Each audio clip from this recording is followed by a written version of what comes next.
El Gobierno Nacional, a través del Ministerio de Cultura y CERTV, presentan Mi Cultura en Casa 2.0.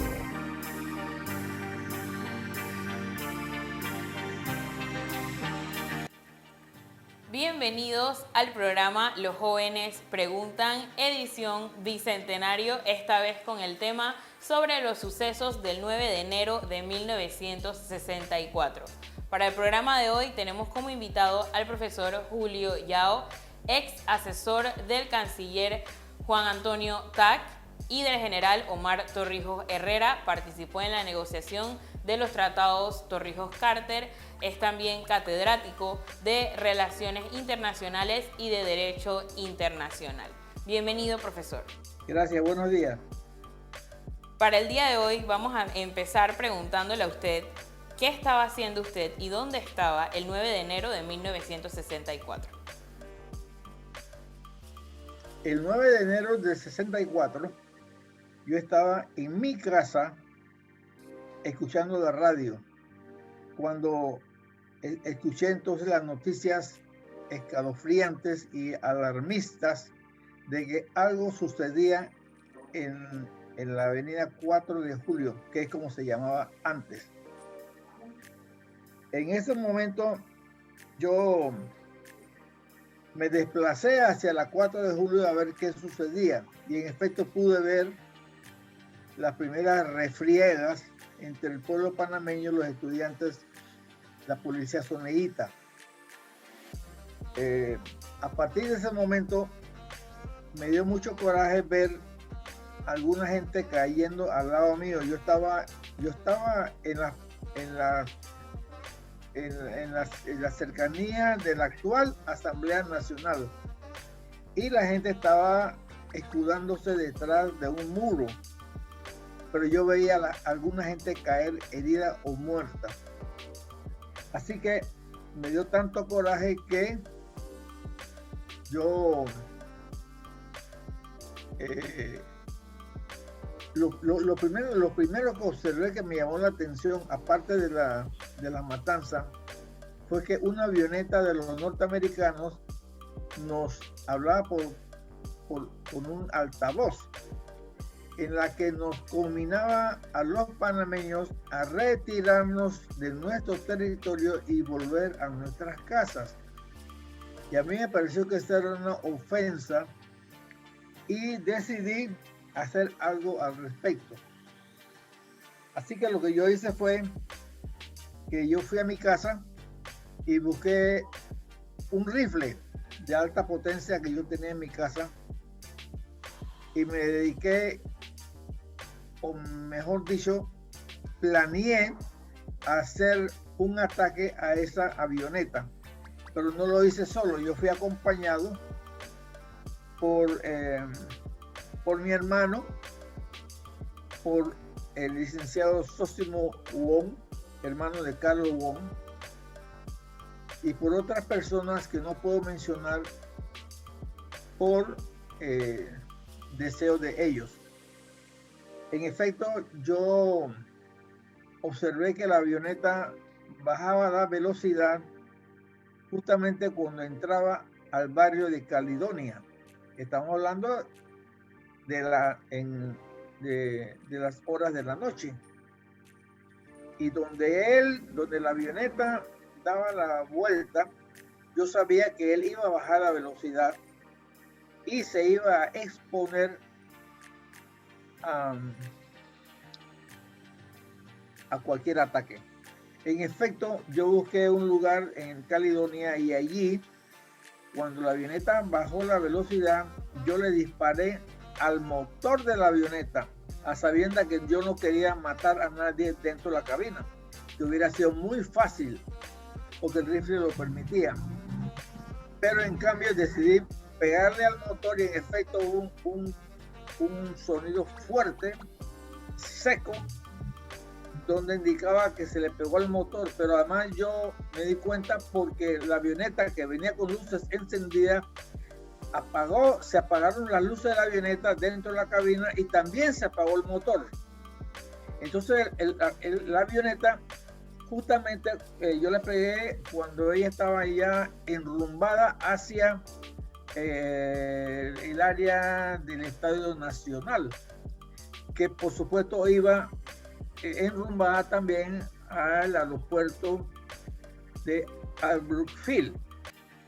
En efecto, la avioneta se fue planeando y fue bajando la velocidad y se perdió.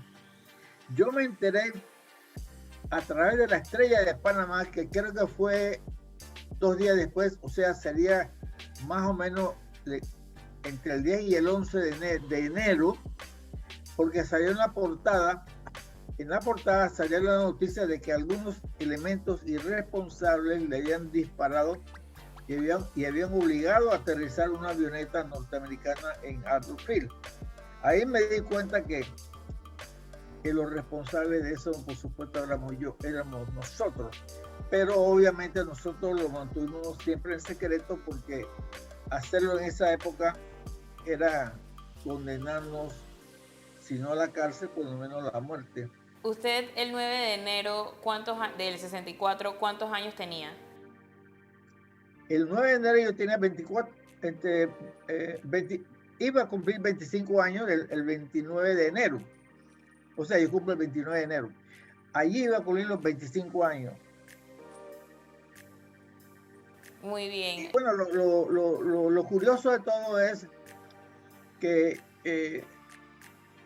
esto de hacer bajar la avioneta en mi mente era no solamente porque era un atrevimiento, sino porque era una violación del espacio aéreo panameño. Pero además es que los norteamericanos no tenían ningún derecho de obligarnos a nosotros a salir de nuestro territorio. Recuerde que en esa época yo era estudiante de la escuela de diplomacia, entonces además yo tenía un conocimiento perfecto de las relaciones de Panamá con Estados Unidos, porque yo empecé mi lucha a los 8 años de edad.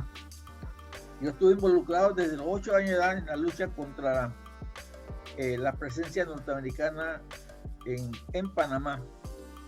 Y dediqué mi vida, a partir de los 9 años, a estudiar, increíblemente, en qué consistía esa problemática.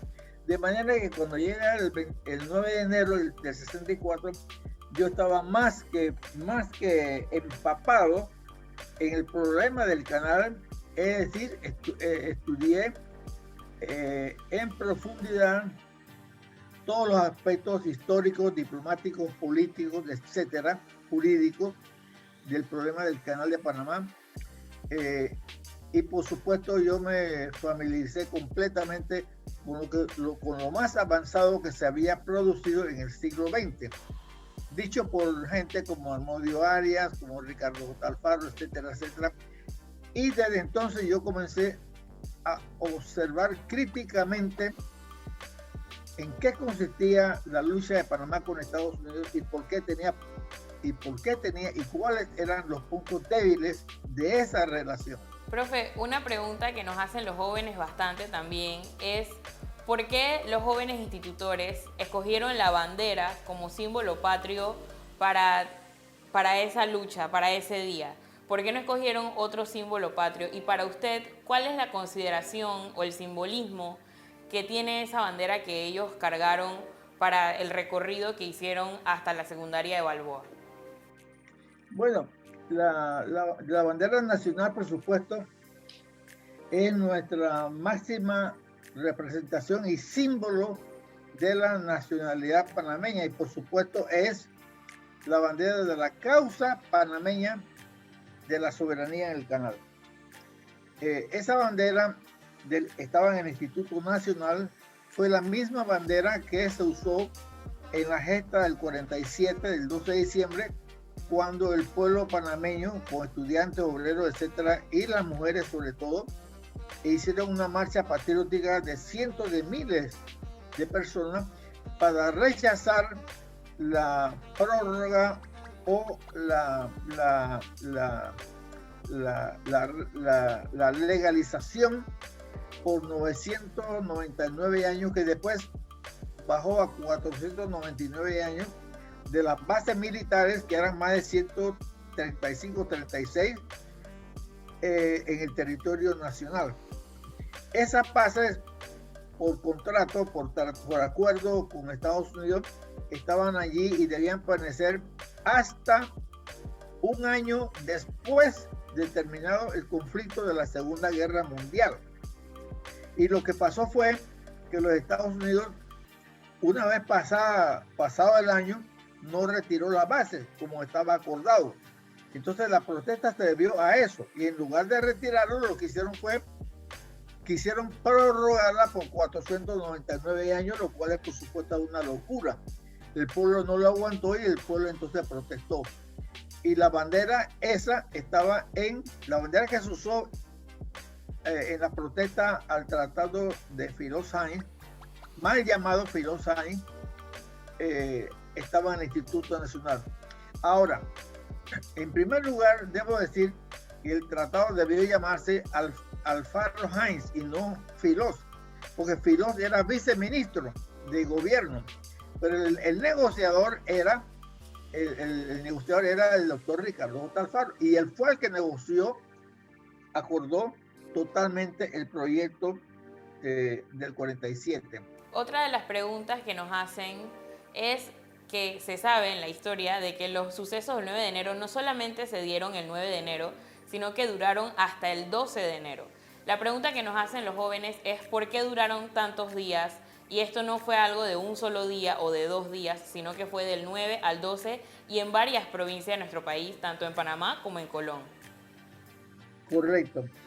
Los hechos duraron hasta el 12 de enero porque el 12 de enero hubo una refriega bastante fuerte, una protesta popular del pueblo de Colón. Fue en Colón donde se dieron los enfrentamientos más fuertes después del 9 de enero. Y por supuesto hubo bajas, hubo heridos, hubo muertos, hubo acciones heroicas, hubo de todo. Y así que con esto le contesto la pregunta. Tenemos como siguiente pregunta, ¿cuál fue la importancia de haber roto relaciones con los Estados Unidos? La respuesta es la siguiente. El rompimiento de relaciones con Estados Unidos ocasionó una reacción imprevista de Washington, que fue lo que empezó a construir una especie de conciencia de culpa de los norteamericanos en su relación con Panamá. Eso fue lo más importante. Esa conciencia de culpa por parte de los sectores más conscientes de Estados Unidos fue creando la idea de que era absolutamente necesario rectificar o enmarcar dentro de la justicia las relaciones entre Estados Unidos y Panamá. O sea, tomaron conciencia de que había algo realmente muy negativo en las relaciones de Panamá con Estados Unidos, cuando la primera potencia del mundo tenía entre comillas, que reprimir y masacrar a una población indefensa. Con esta respuesta y estos muy interesantes datos que nos está dando el profesor Julio Yao, vamos a la primera pausa y seguimos con más preguntas.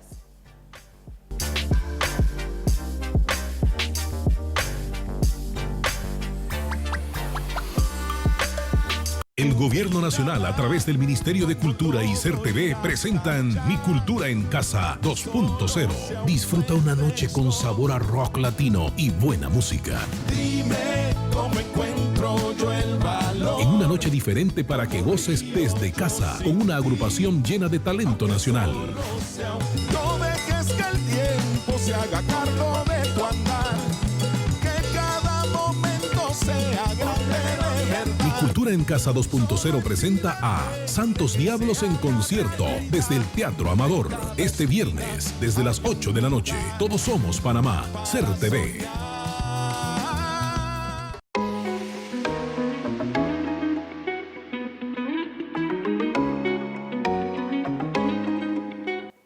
Seguimos con más de Los Jóvenes Preguntan con el tema sobre los sucesos del 9 de enero de 1964. No sin antes invitarlos a seguir la videoteca del Ministerio de Cultura en la plataforma de YouTube Mi Cultura PMA para ver todos los conciertos de Mi Cultura en Casa. Si te lo perdiste o lo quieres revivir, puedes entrar ahí, buscarlos y con mucho gusto puedes verlos. Recuerda seguirnos también en las diferentes redes sociales, Instagram, Facebook y TikTok, @miculturapma. Seguimos con el profesor Julio Yao con la pregunta sobre qué sintieron cuando vieron que el país y bueno, nuestro símbolo patrio, como usted bien lo ha dicho, más preciado, se vio lastimado o roto.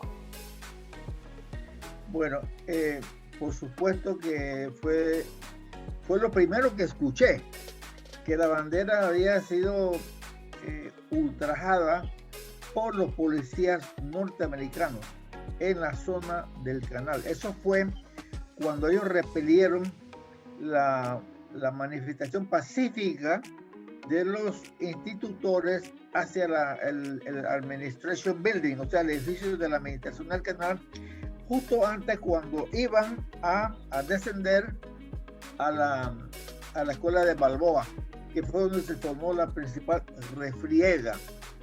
Y por supuesto, yo como panameño y como cualquier ciudadano del mundo, lo primero que uno defiende es su bandera, independientemente de qué tipo de país, sistema político, social o económico tenga. La bandera es la máxima representación y reflejo del alma nacional. De manera que cuando atropellaron la bandera de ese modo, obviamente sentí que no solamente estaban destruyendo y respetando un trapo, no, estaban destruyendo el alma nacional de Panamá, pisoteándola, escupiéndola y haciéndole toda clase de ofensa. Porque después que la policía actuó, ellos llamaron al gobernador de la zona del canal para que enviara las tropas. Entonces entró la máxima represión por parte del ejército de los Estados Unidos, que estaban en Panamá, además acantonados de manera ilegal. Así que esa fue un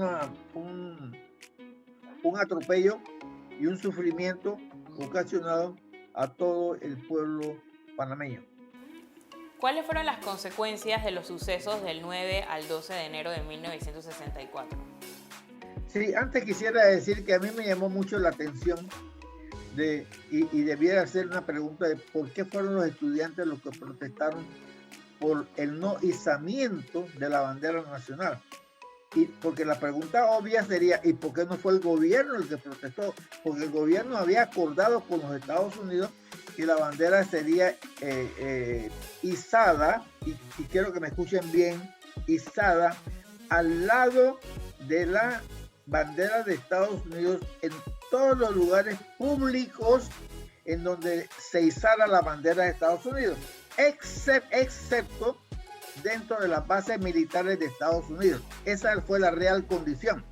Pero cuando el gobierno panameño, que debió enterarse primero que los estudiantes del instituto, debió enterarse, no se dio por enterado, hasta que se dio la refriega ocasionada por la manifestación pacífica de los estudiantes del Instituto Nacional. En cuanto a las consecuencias del 9 de enero, fueron muchas las consecuencias. La más importante fue que el 9 de enero fue un punto de inflexión en la historia jurídica, política y diplomática histórica de Panamá en sus relaciones con Estados Unidos. ¿Por qué? Porque el 9 de enero estalló de pronto todas las aspiraciones reprimidas del pueblo panameño, que querían, primero, que se reconociera la soberanía de Panamá en la zona del canal, que de eso se luchó durante todo el siglo XX. Segundo, que se fueran las bases. Lo que no se planteó el 9 de enero, porque esto hay que decirlo, nunca se dijo que el canal fuera traspasado a Panamá. Eso fue una posterior manifestación que se dio en los años que siguieron, y concretamente eso se pidió cuando en la década del 70 el canciller Tak lideró las negociaciones. Eso fue lo que realmente pasó. O sea, que el 9 de enero ocasionó directa e indirectamente que se eliminaran las causas de conflicto. ¿Por qué? Porque a raíz del 9 de enero y a raíz de la ruptura de relaciones del 10 de enero con Estados Unidos, se hizo un acuerdo conjunto, una declaración conjunta llamada Moreno-Bunker. Moreno por Miguel Moreno y Bunker porque era el negociador de Estados Unidos. En ese acuerdo se determinó que Panamá y Estados Unidos reanudarían las relaciones diplomáticas rotas y que se comprometían a negociar un tratado enteramente nuevo que eliminara las causas de conflicto. Ahora, en ese acuerdo nunca se dio cuáles eran las causas de conflicto. Esas causas de conflicto se llegaron a elaborar y a presentar ya durante la Cancillería de mi jefe, Juan Antonio Tak, cuando yo era asesor, yo era el brazo derecho de Juan Antonio Tak. Por ejemplo, yo redacté la declaración conjunta Tak-Kissinger, exclusivamente a pedido del general Torrijos y a pedido del canciller Tak, que no quisieron que nadie la lograra sino solamente mi persona, por muchas razones que ahora no es necesario explicar. Pero lo importante es que fue el canciller Tak que presentó ante Estados Unidos y ante las Naciones Unidas cuáles eran las causas de conflicto, que eran entre esa época eran 7 u 8 causas de conflicto, por primera vez. Y esa manifestación de las causas de conflicto fue lo que fue la columna vertebral de las negociaciones entre Panamá y Estados Unidos. Bueno, nosotros tenemos una sección en este programa llamado El Muro Social, y el Muro Social son las preguntas que ustedes nos han hecho llegar a través de nuestras redes sociales, en este caso Instagram. En Instagram pregunta el usuario Franks Quo: ¿qué papel jugó el movimiento comunista clandestino en la violencia que se desató? Ajá, esa pregunta es sumamente importante y le voy a decir por qué. Porque a raíz del 9 de enero, todo el gobierno de Estados Unidos y toda la propaganda de Occidente, o sea, todo el mainstream media controlada por Estados Unidos, dijeron que los instigadores del 9 de enero eran los comunistas. Ahora le voy a contestar. El 9 de enero fue una espontánea reacción del pueblo panameño en su conjunto en contra del atropello de Estados Unidos en ese momento, pero también en protesta por todas las tensiones acumuladas durante el siglo XX. Yo puedo decirle que yo, que estuve involucrado directamente en la refriega del 9 de enero, le puedo decir que allí había toda clase de panameños y yo nunca vi en ningún momento a ningún miembro comunista, por ejemplo, del Partido del Pueblo concretamente, o de alguna organización de izquierda, que se puede decir que estaba allí por directrices de su organización. Eso es completamente falso, completamente falso. Yo los conozco, yo los conocí, yo estuve al lado de ellos, yo estuve al lado de Jorge Turner, estuve al lado de Gilberto Velázquez, estuve al lado de una cantidad de gente y de gente del Partido del Pueblo, pero ninguno de ellos fue ahí por consigna del Partido del Pueblo, o de ninguna otra agrupación de izquierda, de manera que yo tajantemente puedo decir que los Estados Unidos desde el principio difamaron a la gente de izquierda, difamaron a la gente progresista y difamaron a todos los panameños. Esta es mi respuesta. Bueno, la siguiente pregunta nos la hace llegar el usuario Samuel Prado Franco. Un saludo al profesor Samuel Prado Franco, que pregunta: ¿qué fue lo que más los indignó ese día? Bueno, obviamente lo que más nos indignó fue primero que el más poderoso ejército de la tierra atacara y reprimiera salvajemente al pueblo panameño, un país que en esa época si acaso tenía 2 millones y pico de habitantes, o sea, uno de los pueblos más pequeños del mundo, y sobre todo de la región latinoamericana, y sobre todo siendo un aliado tradicional, entre comillas, de los Estados Unidos. En consecuencia, debo decir que formalmente hablando, por supuesto lo que hubo allí no fue una guerra. Lo que hubo allí técnicamente fue una masacre, porque eso fue una masacre porque el pueblo panameño ni el Estado panameño tenía ninguna fuerza armada.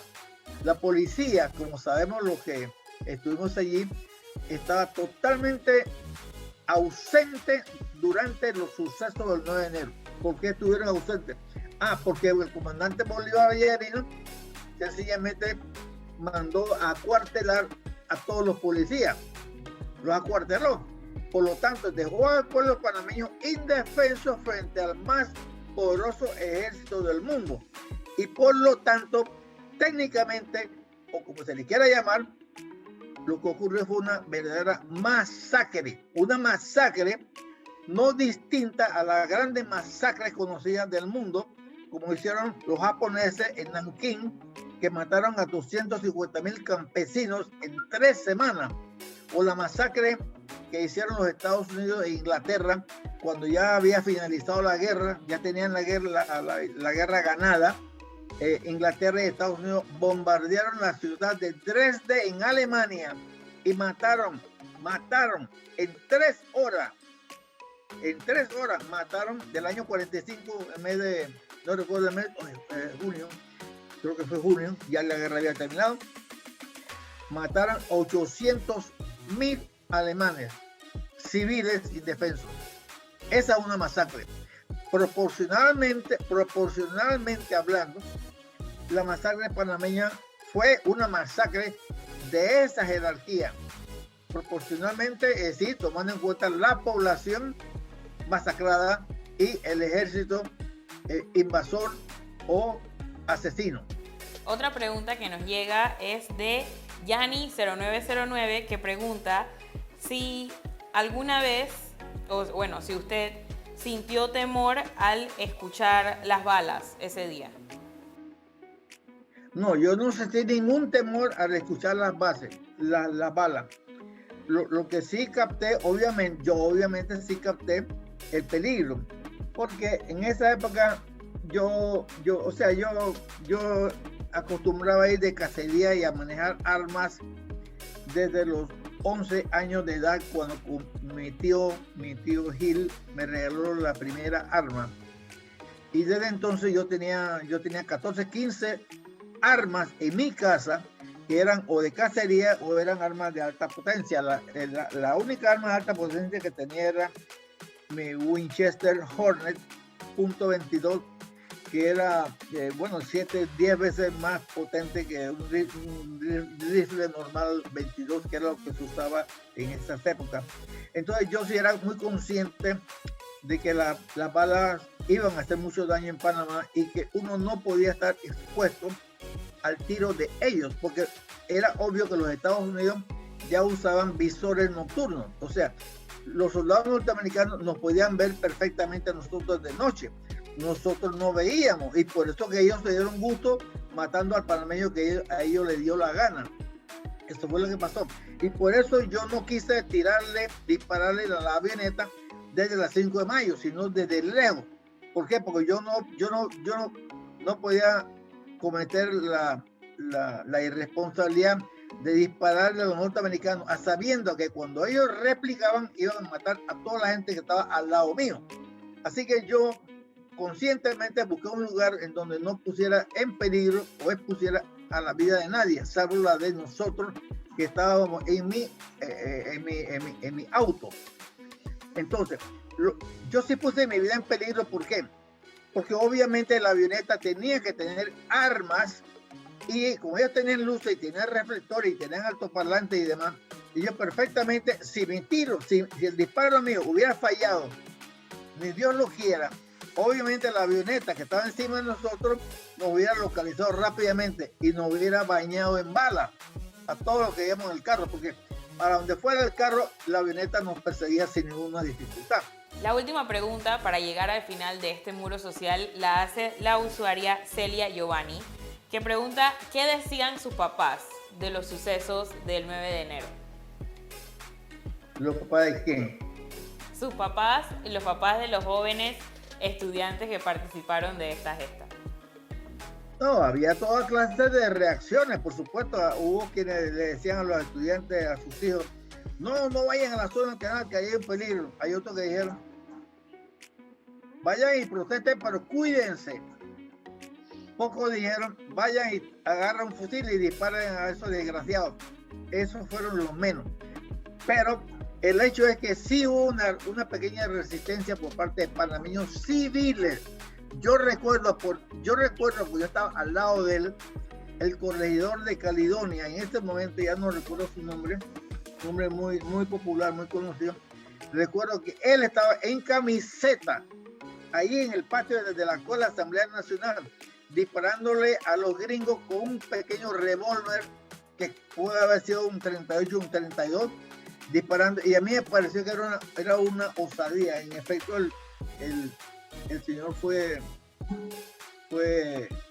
liquidado. Así que hubo toda clase de reacciones en ese momento, porque también, no solamente por el factor sorpresa, sino que sencillamente la gente no sabía cómo actuar. Salvo que la gente estaba, eso sí, la gente estaba indignada completamente. Yo recuerdo, por ejemplo, que cuando yo salí el 4 de julio, antes de yo dispararle a la avioneta, recuerdo haber paseado por ciertas áreas de Panamá. Por ejemplo, yo estuve cerca del Minimax, cerca en la Vía España, y yo vi que, que los panameños atacaron y quemaron o destruyeron todos los carros que veían que tenían placa de la zona del canal. Eso sí ocurrió. Y por supuesto muchos norteamericanos que estaban desprevenidos y que vivían en Panamá tuvieron que salir huyendo, porque algunos fueron golpeados por los panameños con justa razón. Eso fue lo que pasó. Bueno, con esto que llegamos al final del muro social, los invitamos a todos ustedes a seguir enviando sus preguntas, dudas, comentarios a las redes sociales del Ministerio de Cultura de Panamá, @miculturapma. Vamos con una breve pausa y seguimos con la parte final de este programa.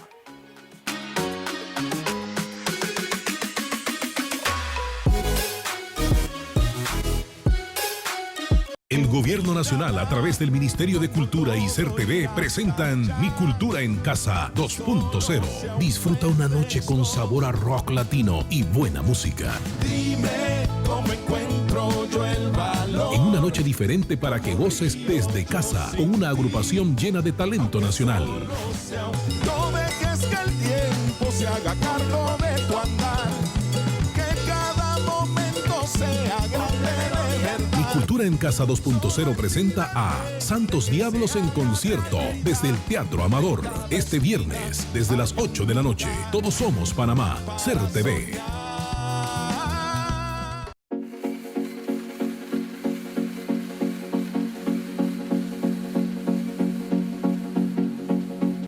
Y como ustedes ya saben, en Los Jóvenes Preguntan tenemos como último bloque el reto hashtag, que consiste en ponerle la etiqueta o el hashtag a diferentes imágenes sobre los sucesos de los que estamos tratando. En el día de hoy, como estamos tratando sobre los sucesos del 9 de enero de 1964, vamos a hacer con el profesor Julio Yao nuestro reto hashtag. Y vamos a empezar con la primera imagen, que es la imagen del Instituto Nacional de Panamá. El hashtag que yo le pongo a esta imagen es hashtag preparación histórica. ¿Cuál es su hashtag, profe? Cuna de la rebelión. Ok, muy buen hashtag. Seguimos entonces con la siguiente imagen. Es una imagen panorámica del edificio de la administración del canal. Yo le pondría esto, a ver, Hashtag la tierra de los sucesos. Yo le pondría opresión colonial. Ok, excelente. Ustedes no se olviden de poder comentarnos sus hashtags o etiquetas y decirnos en los comentarios quién usted cree que ganó el reto hashtag. Por último, tenemos la imagen de los jóvenes estudiantes en la lucha del 9 de enero de 1964. Yo le pondría este hashtag, hashtag gracias.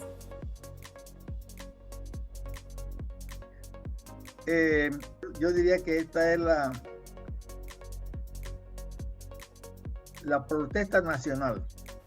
Hashtag protesta nacional, excelente. Muchas gracias, profesor, por todas sus respuestas y muchas gracias a ustedes por acompañarnos en el programa de hoy. Los jóvenes preguntan sobre los sucesos del 9 de enero de 1964.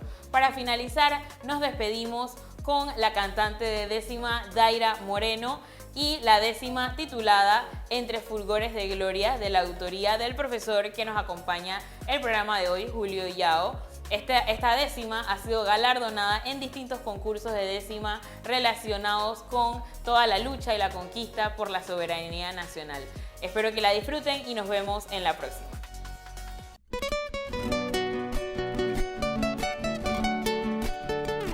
Letras que salen del corazón del licenciado Julio Yao.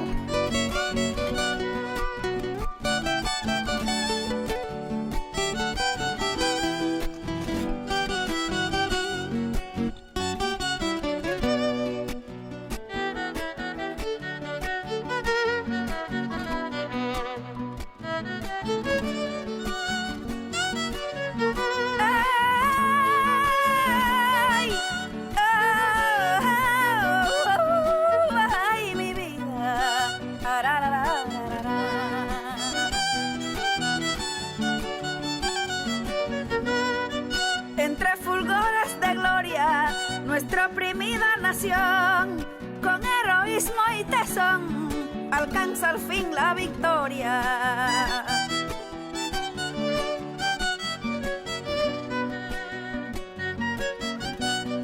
Patria tendida entre mares, diste al mundo tu cintura, mas la miel de tu angostura se fue a endulzar a otros lares.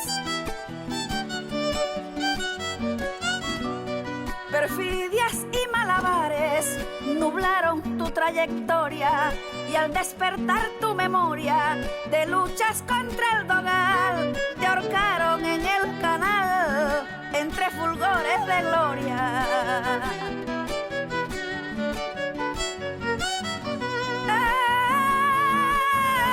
Ay, ay, mi vida.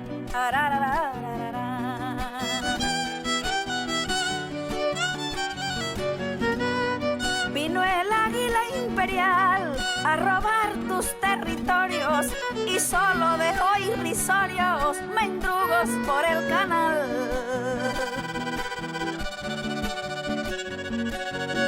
Se adueñó de tu panal, prostituyó tu ilusión y al vuelo de su pendón de estrellas crueles y barras descuartizó con sus garras nuestra oprimida nación.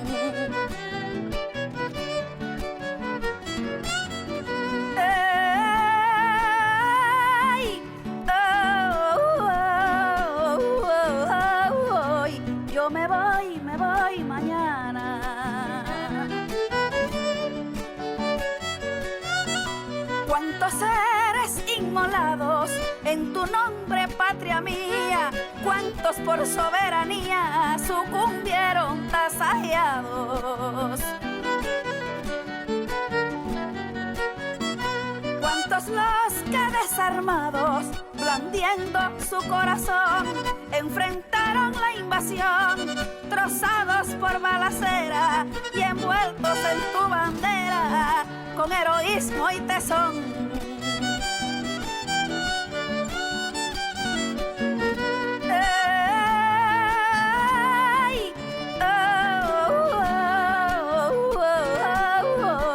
Yo me voy mañana.